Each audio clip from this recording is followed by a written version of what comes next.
Le damos gracias al Señor por la oportunidad que tenemos de estar en su casa para seguir alabando su nombre, seguir estudiando su palabra, seguir fortaleciéndonos para hacer el trabajo de Dios, porque ese es el papel que desempeñamos los que estamos al frente de una congregación. Y ya desde el día primero que desperté, ya en mi celular ya estaban una buena cantidad de felicitaciones, y así ha estado todo el resto de la semana.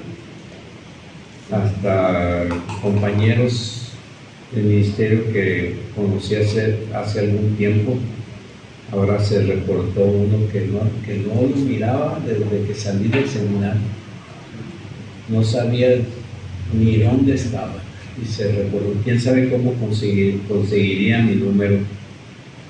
Y pues son de esas cosas que uno dice: bendito sea Dios, que ha estado pendiente de nosotros.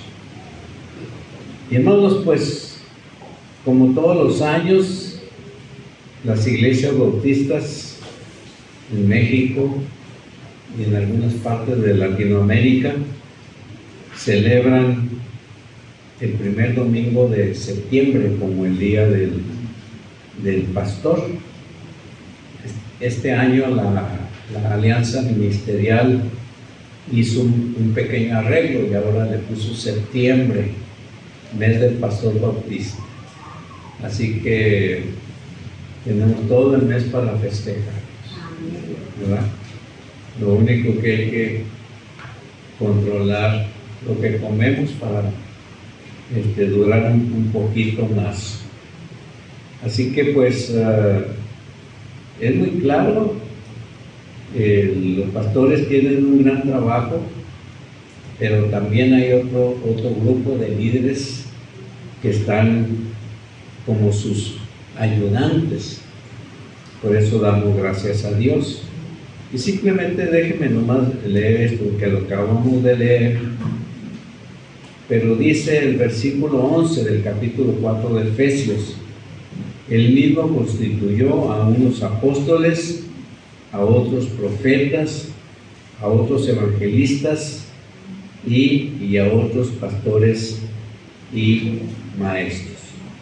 Más como una pequeña enseñanza. Hoy en día el asunto de los apóstoles no está en funciones.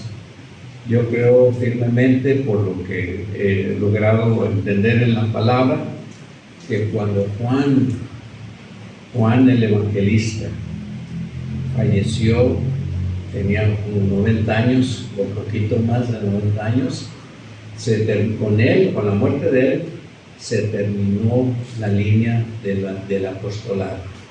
Porque hoy en día muchos se hacen pasar como apóstoles y se ha abierto grandes debates para saber si esto es verdad.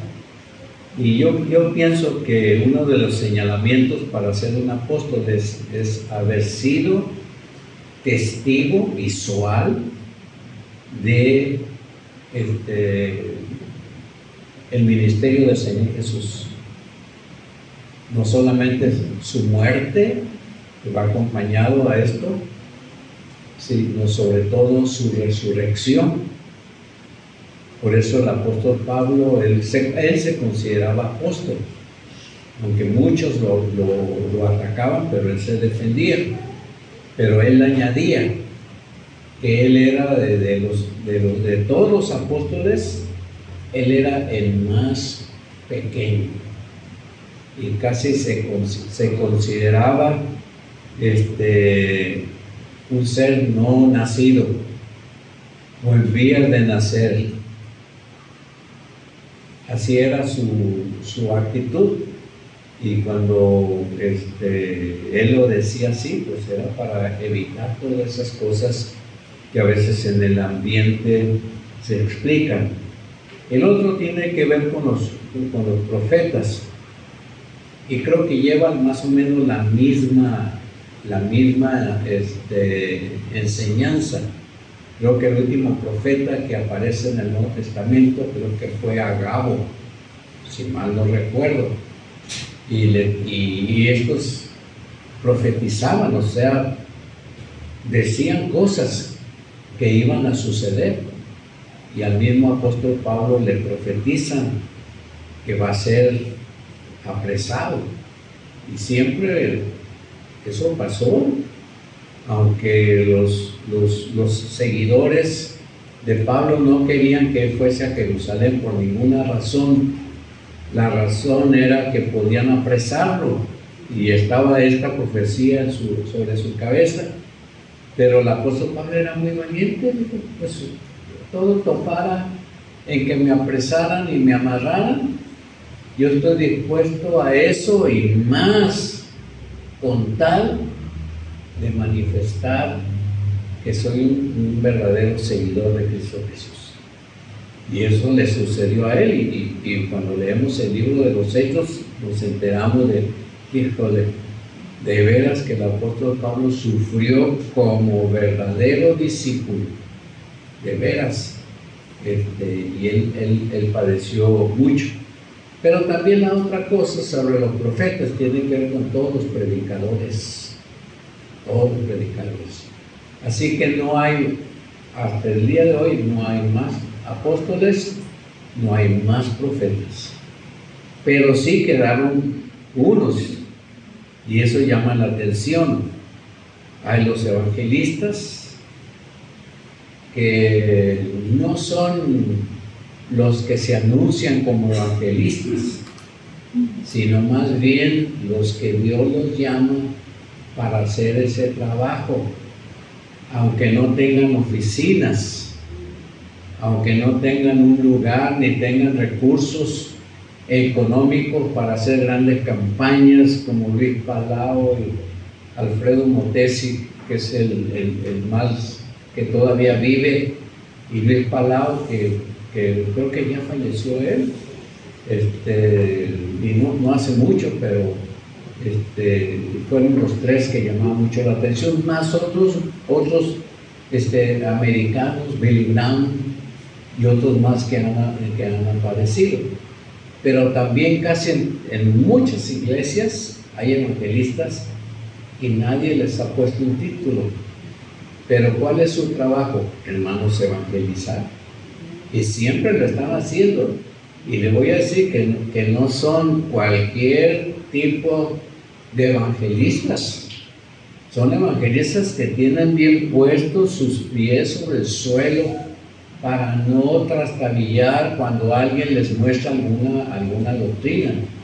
Porque, hermano, las personas, usted y yo lo sabemos, las personas no siempre son honestas, no siempre son leales, y nos pueden engañar a usted y a mí por su manera de cómo dicen las cosas. Pues sí, uno se anima, se motiva al oírlos, pero hermanos, lo bueno sería que viviéramos con ellos para darnos cuenta si realmente han tenido un encuentro personal con el Señor Jesucristo. Porque, oiga, mientras una persona sigue arrastrando todavía su pasado y sigue asistiendo y reparte folletos, y uno se convence que por el repartir folletos ya es un evangelista, no es así, hermanos. Un evangelista está bien centrado, no lo dice, no lo cuenta, pero dentro de su alma, dentro de su corazón, en la profundidad de su ser, él está convencido que está aquí para compartir el mensaje de Jesucristo. Y lo hace. Yo me he topado con algunos de ellos, y qué facilidad tienen para hablar, para expresarse, que uno dice, caramba, quisiera uno tener esa habilidad. Sí, uno habla y todo, pero estas personas, hombres y mujeres, hermanos míos, como dicen por ahí, me quito el sombrero de ellos, porque qué facilidad para expresarse. No esperan grandes resultados, pero ellos de todas maneras lo que dicen, lo dicen con interés. Y por supuesto los pastores, que son como un servidor y otros más, que existen, y de esos conocemos un buen número. Y no se diga los maestros. Los maestros de la escuela dominical ocupan un lugar muy especial en nuestra iglesia. Y todos ellos, su misión es capacitar a los creyentes para que estos, los creyentes, hagan el trabajo de Dios juntos. No el pastor a veces espera que el pastor lo haga y lo invitan a comer, lo invitan a hacer con tal de que hable a la gente de Cristo Jesús. No, el trabajo es de los creyentes. Claro que si yo tengo una oportunidad, yo hablo, a mí no me cuesta nada, pero el trabajo, la responsabilidad es de cada creyente. Si usted es un creyente, usted es el responsable, como vamos a ver en un momento. Así que Efesios 4:11 es muy claro, ¿no? Estamos aquí para capacitar a los creyentes. Y hermanos, ahorita estamos haciendo arreglos. Miriam me ha estado echando la mano porque tiene mucha facilidad. Como fue directora de una escuela por muchos años, vamos a aprovechar su doctorado también para que sirva para el Señor. Y estamos trabajando, estamos ajustándonos, y poco a poco, así que yo pienso que a lo mejor en octubre le establecemos la escuela dominical. Estamos hablando con algunos otros hermanos para que hagan ese trabajo. Si alguien más quisiera añadirse al trabajo de la enseñanza, debe de decirnos para incluirlo, no en octubre, porque ya prácticamente tenemos la gente para cubrir todo el resto del año, pero a lo mejor para el año que viene los ocuparemos, porque los maestros van a tener que ser rolados un poquito para que darles oportunidad a otros más. Y hermanos, estar con el pensamiento de estar pendientes para abrir otros lugares en los cuales se pueda predicar el nombre de Cristo Jesús. Seguir trabajando, hermano, para seguir fortaleciendo la obra en Cocori, y pues que Dios nos ayude, que Dios nos ayude. Seguimos trabajando en la Estación Corral y seguimos trabajando en Loma de Guamuchil, y estamos trabajando ahorita un poquito menos, pero en Loma de Baco. De Loma de Baco me acuerdo cuando el hermano Alcántara y su esposa vivían allá, y muy a menudo nos invitaban a comer en su casa. A veces comíamos conejo, bien preparado por la hermana, en Baco. Bueno, el hermano ya no está con nosotros, ni la hermana tampoco. El hermano pues falleció, la hermana tiene una edad muy avanzada, y su hija la protege para que no ande por acá, y ahora con la pandemia pues menos, ¿no? Los viejitos no deben andar en la calle, según ellos. Pero qué trabajo, hermanos, estamos haciendo. Sigamos orando y estemos listos para hacer el trabajo de Dios. Ahora vamos a ver 4 cosas sobre cumpliendo nuestro ministerio y el propósito de que todos nosotros cumplamos con nuestro ministerio. Tenemos una obligación, ahí tenemos un ministerio Y nuestro hermano, Dios nos lo ha puesto, Dios nos lo ha dado. Dice el versículo 11, y lo leímos hace un rato, que este ministerio fue constituido por el Señor. A Él le tocó, Él lo planeó, junto con la salvación. Él planeó, hermano, la vida de la iglesia, cómo aparecería, para qué iba a aparecer en escena, quiénes formarían esa iglesia y cómo el trabajo del Señor se desarrollaría a través de ella. Así que este ministerio Dios lo constituyó, fue su plan, fue su privilegio. Esto no es de nosotros. Nosotros hacemos cosas, pero el Señor hizo algo de veras, hermanos, sin igual, maravilloso. Yo estoy sorprendido como Dios hace las cosas en nuestra vida. Cuando la gente a veces me pregunta por cuánto tiempo tengo en el ministerio, yo le digo, hermanos, pues yo tengo más de 50 años predicando a Cristo Jesús.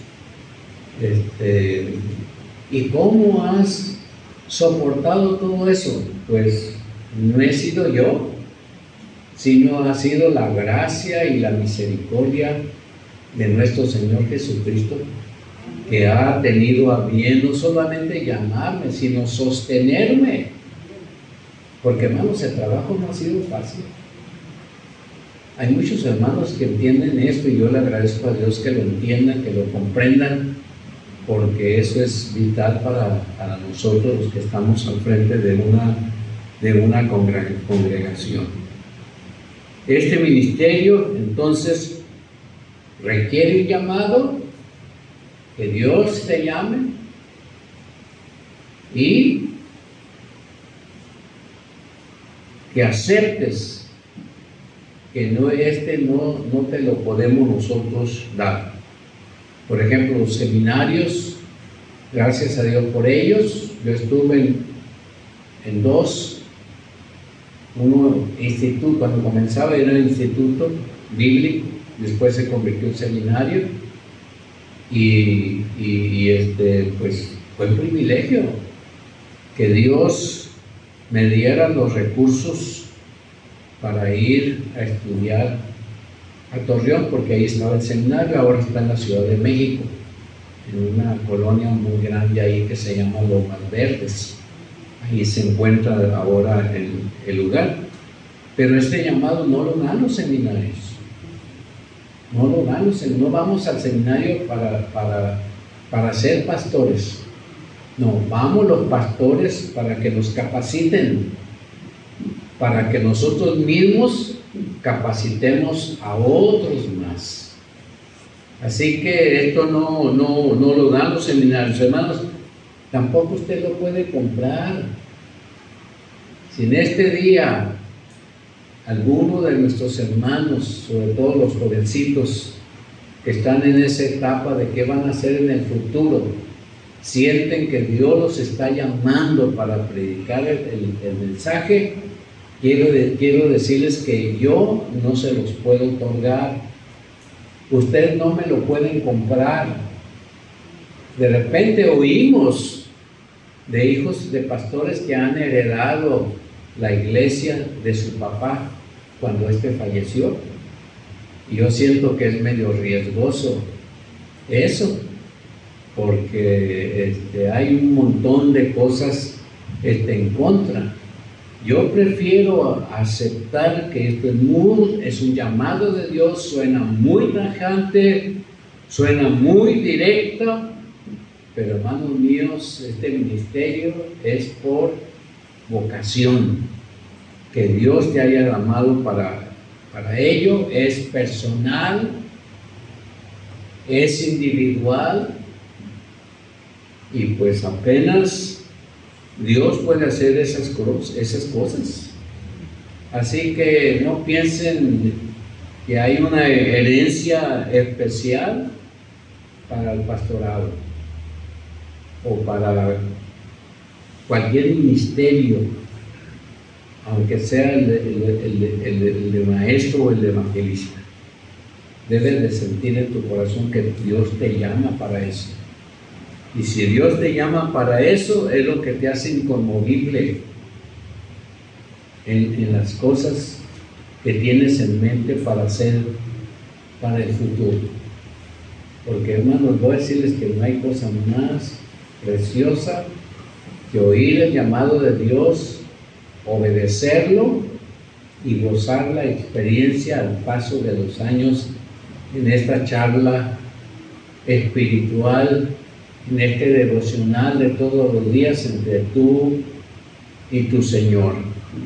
En muchas ocasiones sucedían cosas que me salían más preguntas que respuestas, y a veces no las tenía, y pasaban muchas semanas y no tenía ninguna respuesta, y muchas veces tenía que desvelarme para tener una respuesta en oración. Sí pasaba las noches en vela, pero no estaba cansado. Estaba pensando en aquella necesidad o en aquel problema que no tenía respuesta. Y le voy a decir, hermano, que no pasaban muchos días sin que yo tuviera una respuesta. Y cuando ya la tenía, hijito, nadie me podía detener, porque ya tenía una respuesta. Y yo considero que muchas de las cosas que hacemos las hemos hecho porque Dios así lo ha querido, Dios así lo ha permitido. Y cuando se han cometido errores, pues apenas la misericordia de Dios nos sostiene para cambiar nuestra manera de hacer las cosas, corregirlas donde hay que corregirlas y seguir pidiendo ayuda de Dios para seguir adelante. Así que el ministerio en la iglesia es constituido por el Señor. Y tú debes de pensar, ustedes están aquí, aún los que tocan un instrumento. Si sientes que Dios no te llama para eso, es mejor que dejes tu guitarra y dejes tu batería y hagas otra cosa, porque no vas a gozar tu ministerio. Siempre vas a sentir que estás cansado, siempre vas a sentir que estás en conflicto y no vas a gozarlo. En cambio, qué diferente es cuando sabes que estás aquí para hacer el trabajo de Dios. Y yo doy gracias a Dios por los que trabajan en el ministerio de la música, porque también es un llamado de Dios. Aún los que hacen el aseo tienen un llamado especial para hacer el trabajo de Dios, aún en unas cosas como esa. La segunda cosa que vemos es en el versículo 12. El propósito de este ministerio es muy claro también. ¿Y cuál es? Capacitar. Dice el versículo 12, capacitar. Porque dentro de la iglesia hay personas que el Señor ha separado del mundo para venir a ser parte de la iglesia, para hacer un trabajo en favor de la iglesia. ¿Y qué dice el versículo 12? A fin de capacitar a los santos, esos son los apartados, esos son los que Dios ha llamado del mundo para que sean salvos y se conviertan en siervos de Él. Pero no lo van a hacer por sí mismos, lo van a hacer con la ayuda de Dios. En este caso, todos los creyentes, sin excepción, debemos de pasar por una preparación. Y esto para que sirvamos mejor al Señor. Porque, hermano, las cosas que hay que hacer no las vamos a hacer solamente porque otros las hacen. No las vamos a hacer porque, a mí nomás me agarran para hacer el trabajo. No lo vamos a hacer porque no tengo otras capacidades. y esto es lo único que puedo hacer. No, hermanos, a lo mejor no tienes tanta capacidad como otros hermanos que han tenido la oportunidad de ir a la escuela y hasta la universidad, pero lo que tú sabes, eso escaso que tú sabes, tú eres responsable por eso, y eso lo tienes que compartir. Y mire que Dios utiliza a todos los que tienen capacidad intelectual, como Dios utiliza a la gente sencilla que no ha podido ir a la escuela.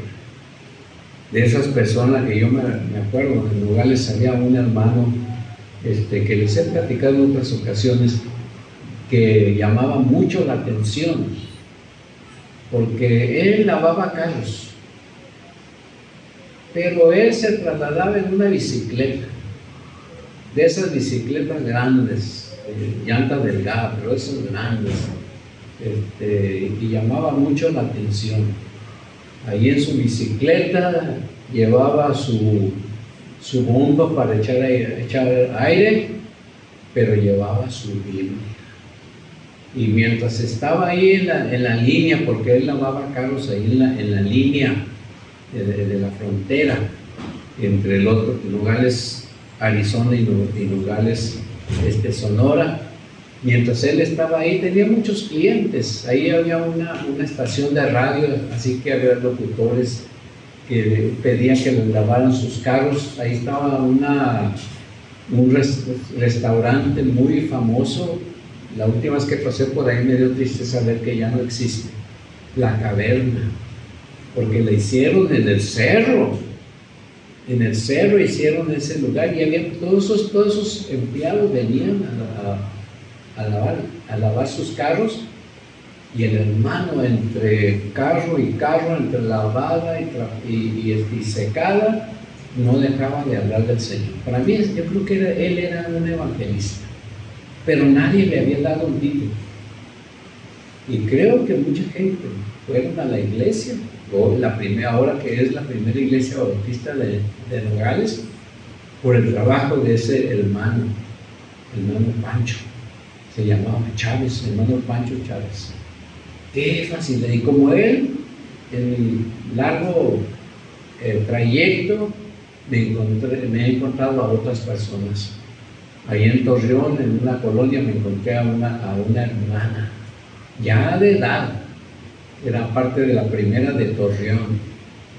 Y esa hermano, les hablaba de Cristo, pero sabe que ella no sabía leer de corrido como muchos de nosotros.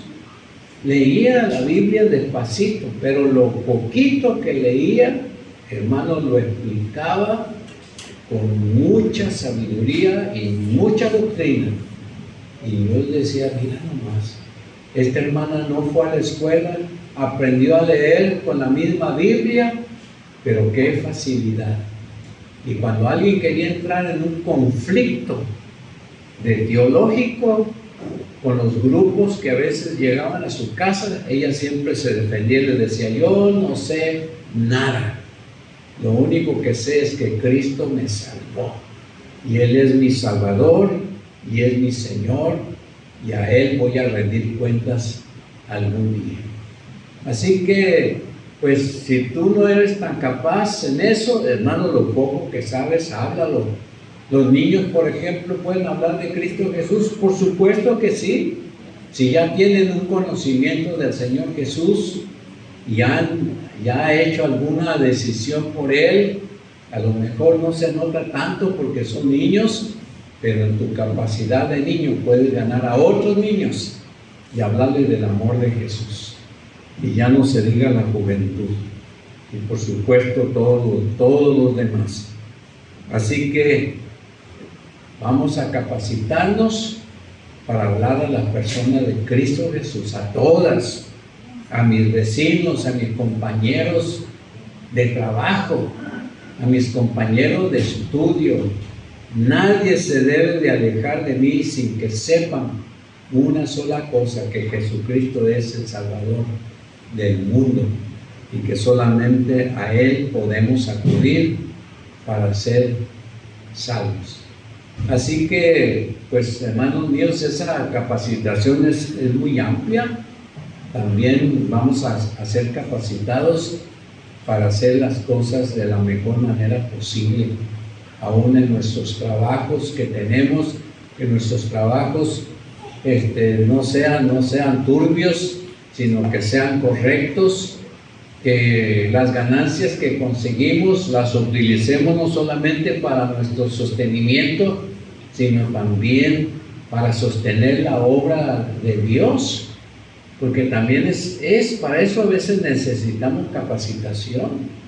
Mucha gente sufre por el asunto de que cómo es que tiene que ofrendar, pero cuando es salvo y es capacitado para hacer el trabajo de Dios, no le cuesta mucho y hasta lo hace con mucho gusto y espera la oportunidad de hacerlo para dar su ofrenda.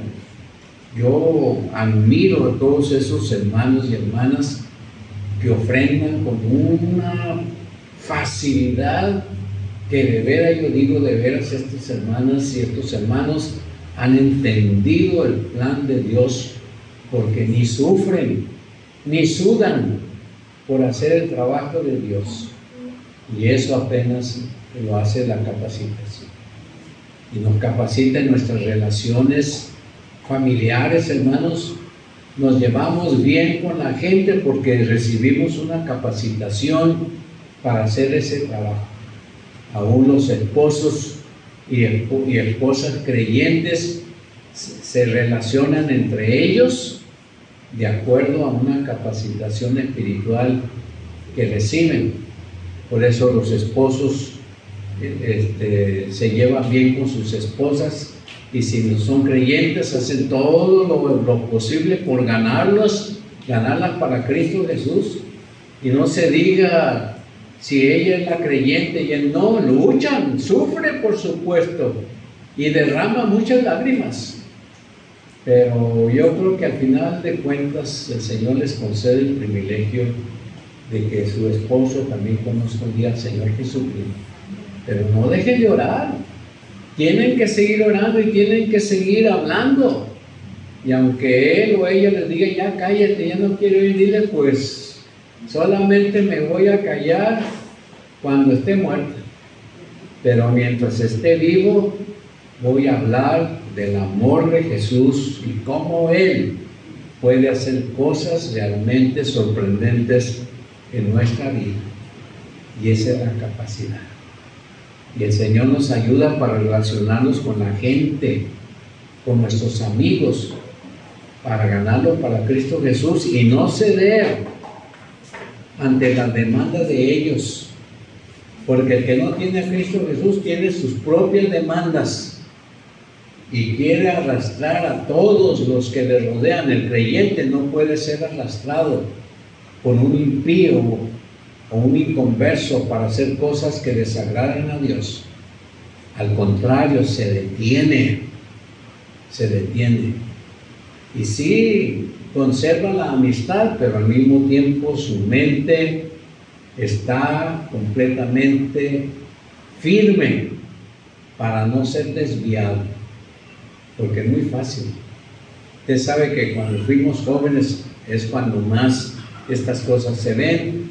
A alguien se le ocurre hacer una maldad y se lo cuenta a sus amigos y se ponen de acuerdo porque les gustó, y cuando menos piensan ya ahí va un grupito de amistades como una especie de pandilla para hacer cosas que no convienen, y aún hasta para enfrentar a los adultos que nos detienen en nuestro peregrinar desviado y equivocado, para decirles que usted ya está viejo, por eso no hace las cosas que nosotros hacemos.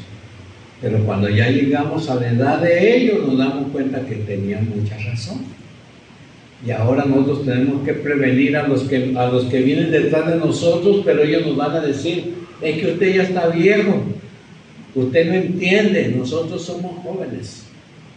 Qué difícil es relacionarnos con el impío. De hecho, hermanos, no tenemos comunión con ellos, porque dice la palabra de Dios que no hay ninguna comunión entre Dios y Satanás.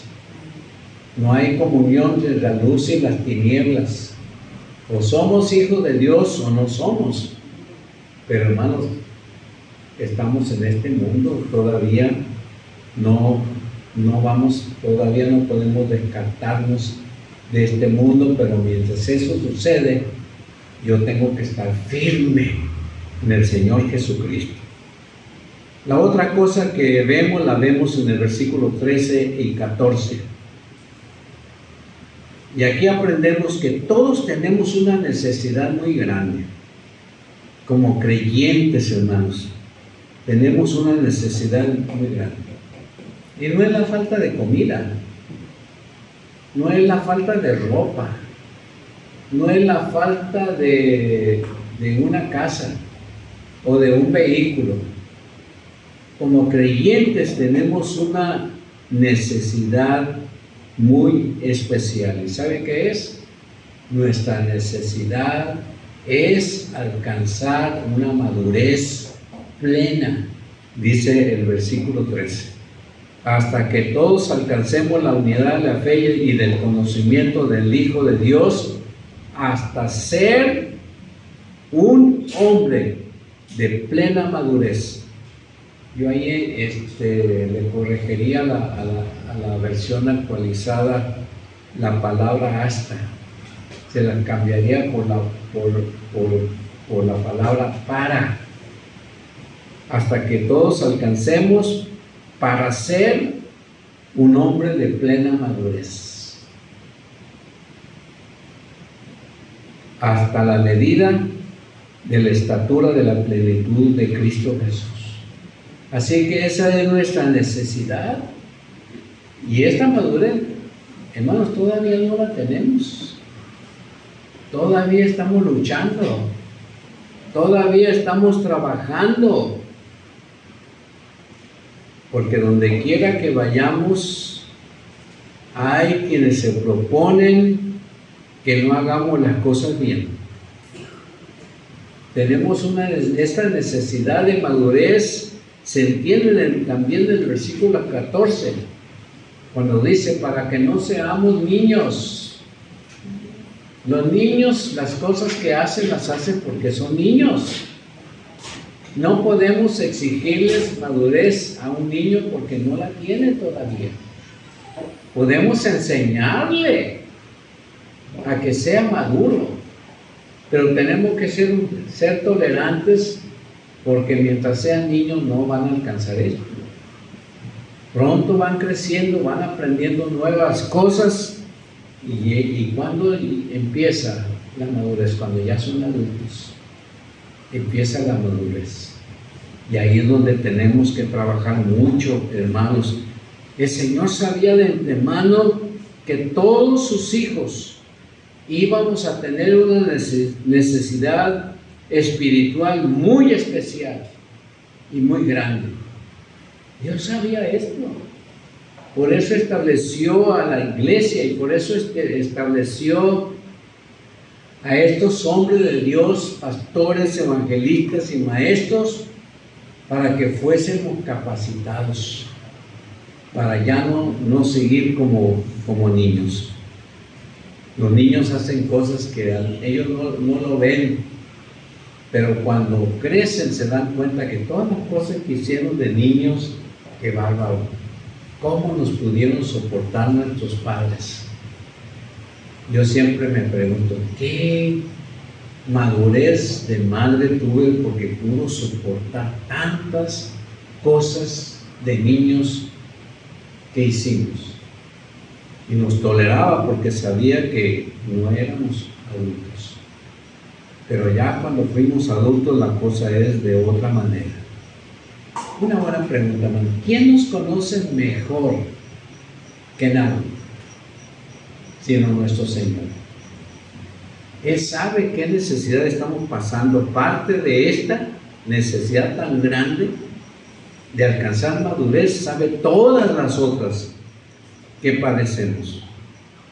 Este mismo Señor de los cielos, el dueño de todo lo que vemos, el amo de nuestra vida, porque Él es nuestro Señor. Si Él es nuestro Señor, entonces es nuestro amo, y nosotros todos somos sus siervos.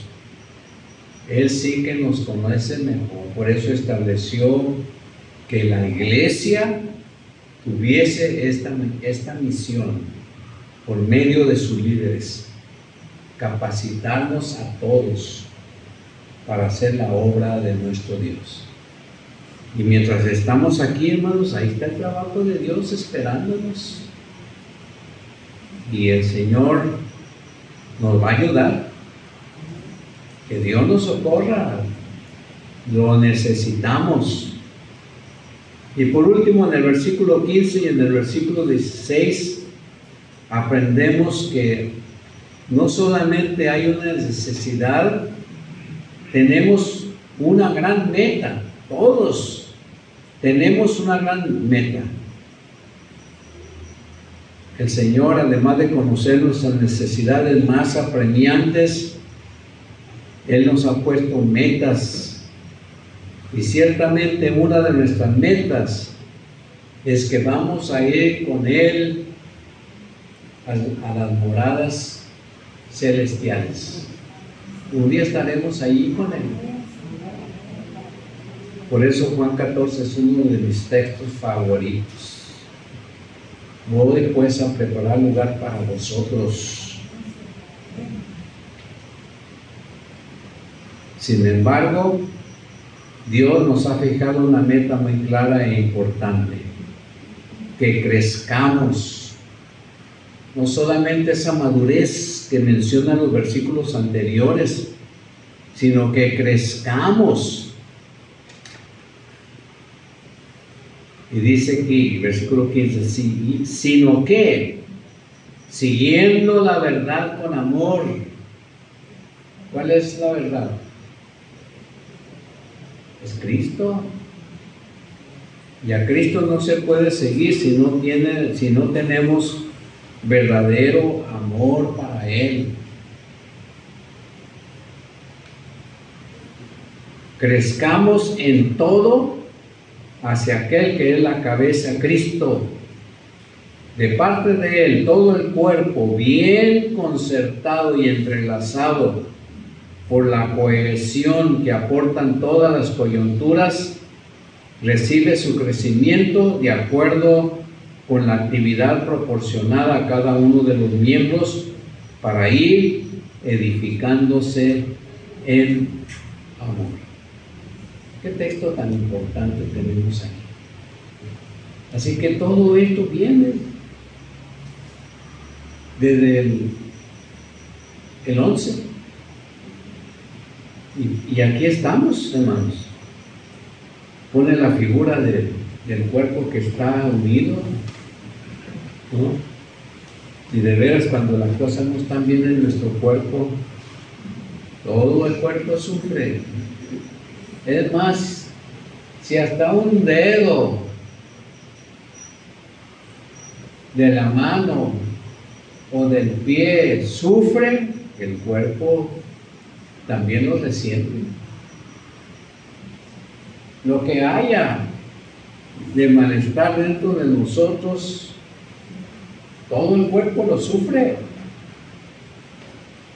Todo el cuerpo lo sufre. Pero nuestra meta pues es crecer en todo, en aquel que es la cabeza.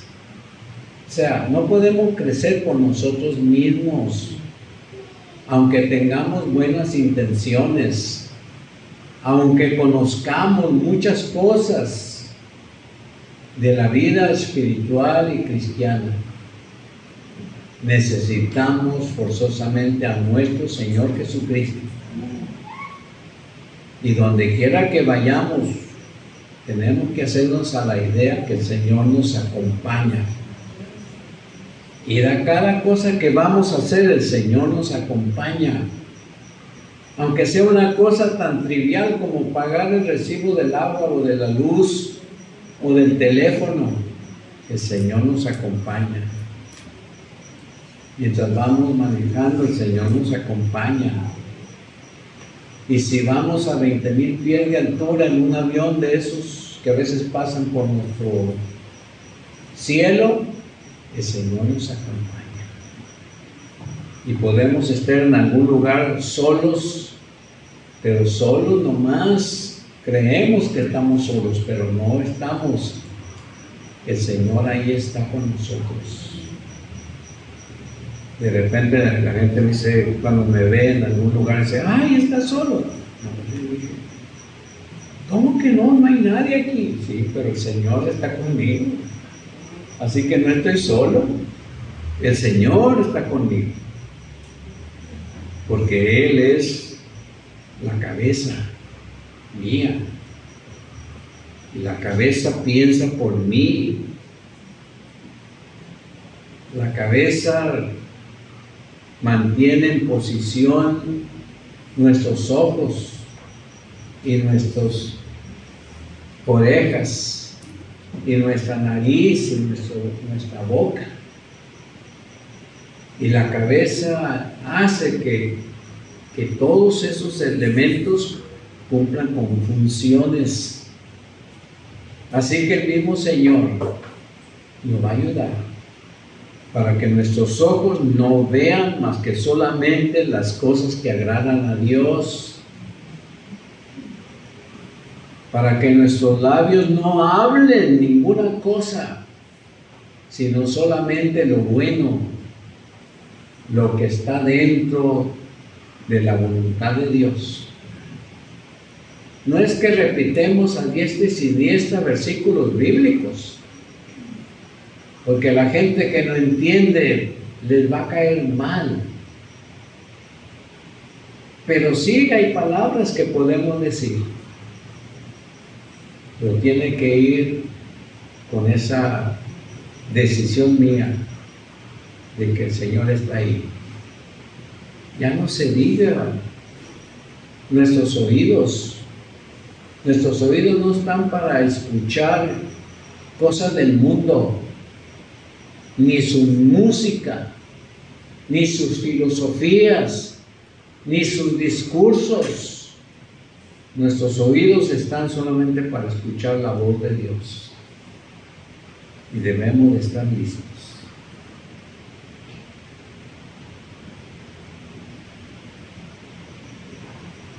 De la nariz no se puede decir mucho, que el Señor nos ayude a oler. Pero aquí habla de algo interesante.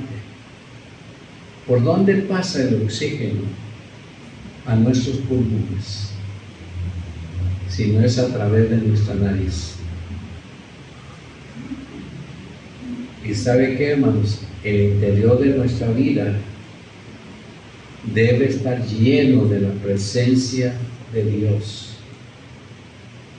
Dejemos que el Espíritu Santo haga su trabajo, porque Él está dentro de nosotros. Y si algo que se nos presenta, luego nos viene la idea de que eso está mal, no se equivoque. Es el Espíritu Santo que le está indicando que esas cosas, si usted las hace, a Dios no le van a agradar. Y que debemos de saber, hermanos, que las cosas que desagradan a Dios nos van a traer conflictos. Y vamos a padecer por ello. A veces es muy triste que a pesar de las cosas que nos ocurren, hermanos, no cogemos experiencia, no cogemos la onda, dirían los chamacos, y seguimos cometiendo errores. Que esta capacitación que recibimos, hermanos, nos ayude aún para entender quien está dentro de nosotros debe de tener prioridad para hacer el trabajo. ¿Acaso no sabéis que vuestro cuerpo es templo del Espíritu Santo? Y el apóstol Pablo hablaba de que nuestras palabras tienen que ser de Dios. Nuestros actos tienen que ser de Dios. Cuando el apóstol Pablo era golpeado, él podía haberse defendido y no lo hacía. Soportaba el castigo y el dolor porque sabían que aunque era inocente y los hombres no lo entendían, Dios comprendía su situación. Y Dios sostuvo a Pablo, lo fortaleció en medio de tanta y tanta situación. ¿Por qué? Porque tenía una misión. Ya el Señor lo había escogido. Ya le había dicho al profeta, Él es un instrumento útil para mí. Y Pablo visitó todo el mundo conocido de aquel entonces, solamente hablando del Señor Jesús. Reyes y gobernantes y hasta el mismo César en Roma escuchó el mensaje de Jesucristo. Si no respondieron bien al mensaje, perdieron la oportunidad. Hoy la historia solamente lo señala como que existieron, pero hermanos, no existirán para la eternidad, porque su vida acabó mal. Y aquí estamos. Que Dios nos ayude.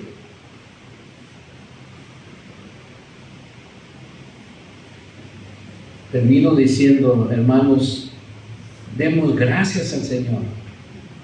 Alabemos su santo nombre, porque no solamente nos ha salvado para Él, sino que también nos ha preparado para darnos cuenta de nuestra verdadera misión: edificarnos en Cristo, alcanzar la plenitud de Cristo y crecer en todo por Cristo. Que Dios nos ayude, hermanos.